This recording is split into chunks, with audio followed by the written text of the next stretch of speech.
Assalamualaikum warahmatullahi wabarakatuh. Baik kawan-kawan mahasiswa, kesempatan kali ini kita akan membahas tentang kebijakan pemerintah terhadap pasar. Yang dimana pasar yang kita bahas di sini adalah pasar persaingan. Karena dalam pasar itu secara ekonomi cuma ada dua, satu pasar persaingan sempurna dan pasar persaingan tidak sempurna. Kalau kita membahas pasar itu untuk pasar barang dan jasa, kecuali kita nanti bahas pasar tenaga kerja atau pasar modal. Oke, kita fokus ke tema kita ini saja. Apa kebijakan pemerintah terhadap pasar persaingan, atau perlukah kira-kira ada kebijakan pemerintah terhadap pasar? Nah, kan itu dia.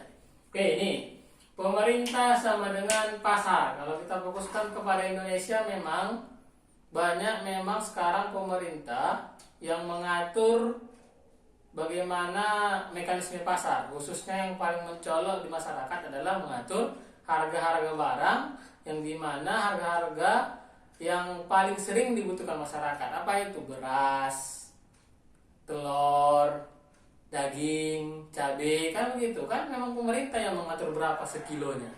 Oke, secara ekonomi di sini saya buat pemerintah sama dengan pasar. Karena memang sekarang banyak yang kita temukan kebijakan pemerintah yang mencampuri bagaimana keadaan pasar dan bagaimana supaya pasar itu berhasil.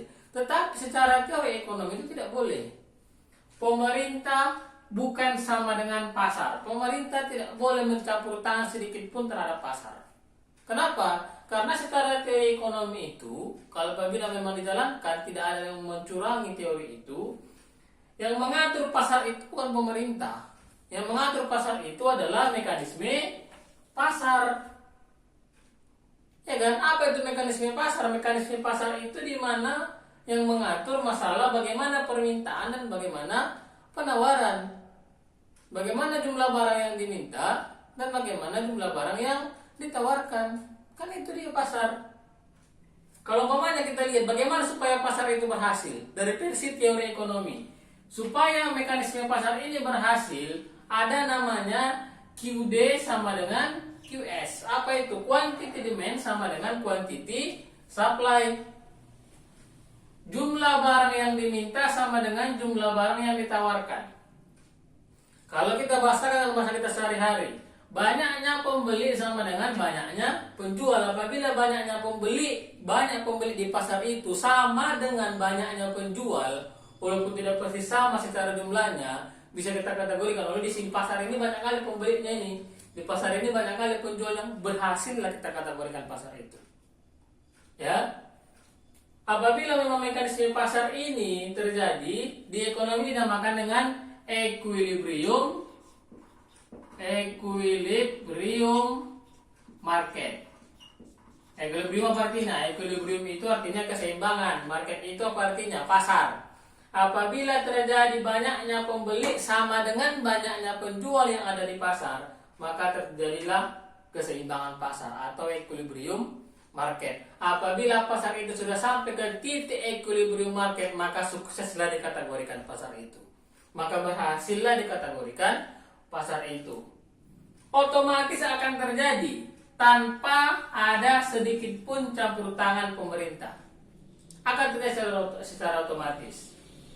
Ini cuma pertanyaannya, kalau memang seperti ini keadaannya yang seharusnya secara teori ekonomi, kenapa pada akhirnya tetap campur tangan pemerintah? Akan begitu. Oke, apa alasannya? Kita lihat. Kalau umpamanya kita bahasakan dengan bahasa kita, kenapa lah kalau memang ekonomi itu sudah mengatur pemerintah tak boleh campur tangan terhadap pasar, kenapa masih tetap campur tangan? Bukan hanya campur tangan, malah mengatur harga. Kenapa? Kan itu pertanyaannya. Karena memang kita khususkan kepada Indonesia, banyak di Indonesia itu orang-orang jahat. Banyak penjual-penjual jahat yang tidak mau melaksanakan mekanisme pasar. Oke, kita lihat. Secara teori ekonomi, kan mekanisme pasar ini cuma ada dua intinya. Yang dua itu membahas demand dan supply. Yang pertama, apabila terlalu banyak permintaan, QD terlalu tinggi, quantity demand terlalu tinggi, itu namanya di ekonomi kemarin kita bahas adalah excess demand. Apa itu excess demand? Kelebihan permintaan. terlalu banyak pembeli. Apabila terlalu banyak pembeli dibandingkan penjual yang ada di pasar sana, kalau kita lihat berarti harga itu akan mahal.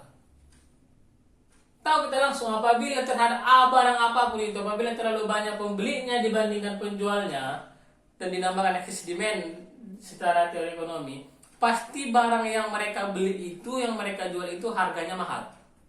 Kebalikannya, apabila QS-nya yang turun, terlalu sedikit penjual yang ada di pasar, namanya kalau terlalu sedikit penjual namanya excess demand.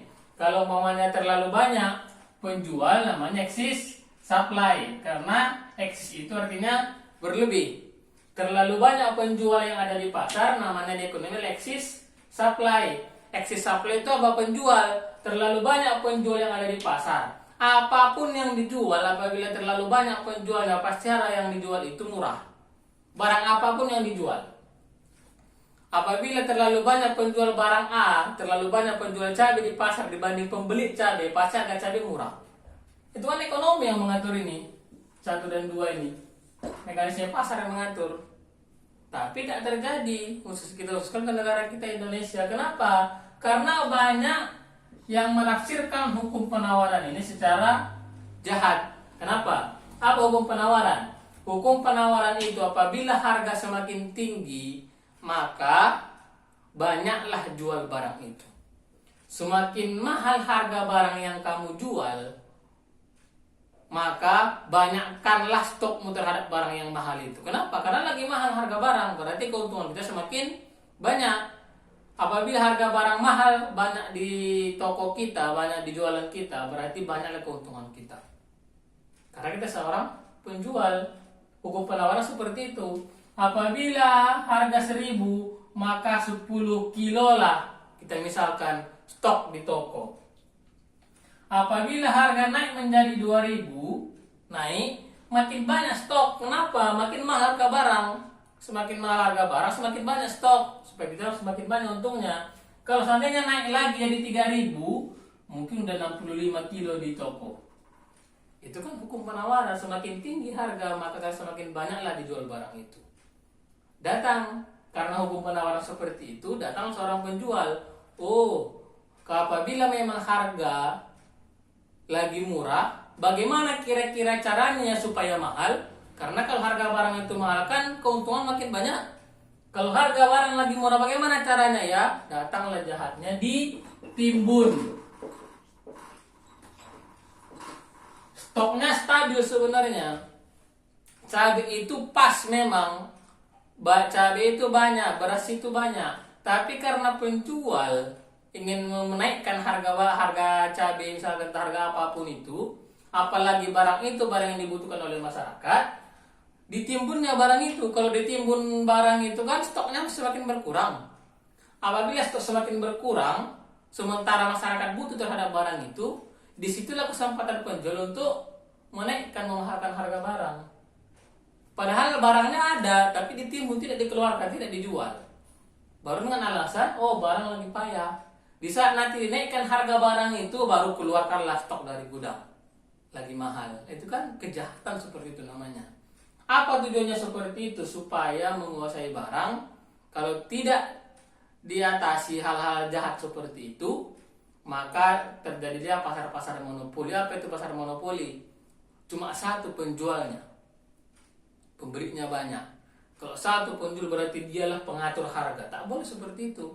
Karena itulah penyebabnya, makanya kita fokuskan ke negara kita. Itulah penyebabnya, karena banyak orang-orang yang jahat seperti itu, banyak penjual-penjual jahat yang seperti itu, makanya datanglah pemerintah untuk mengaturnya. Bagaimana caranya? Ditentukan pemerintah harganya. Harga cabai sekian puluh ribu sekilo. Harga beras 10.000 sekilo misalkan. Jadi kalau ditimbun penjual pun nggak ada gunanya. Kenapa? Karena pemerintah sudah mengatur harga. Karena tujuan menimbun itu supaya stok berkurang dan dimahalkan, kan begitu. Kalau udah pemerintah mengatur, menentukan harga, apa gunanya kita timbun? Ya udah keluarkan aja. Orang harganya sudah diatur. Itulah salah satu penyebab terbesarnya. Makanya pemerintah mau tidak mau harus campur tangan terhadap pasar. Harus membuat kebijakan-kebijakan terhadap pasar. Karena kalau dibiarkan ternyata banyak orang-orang jahat.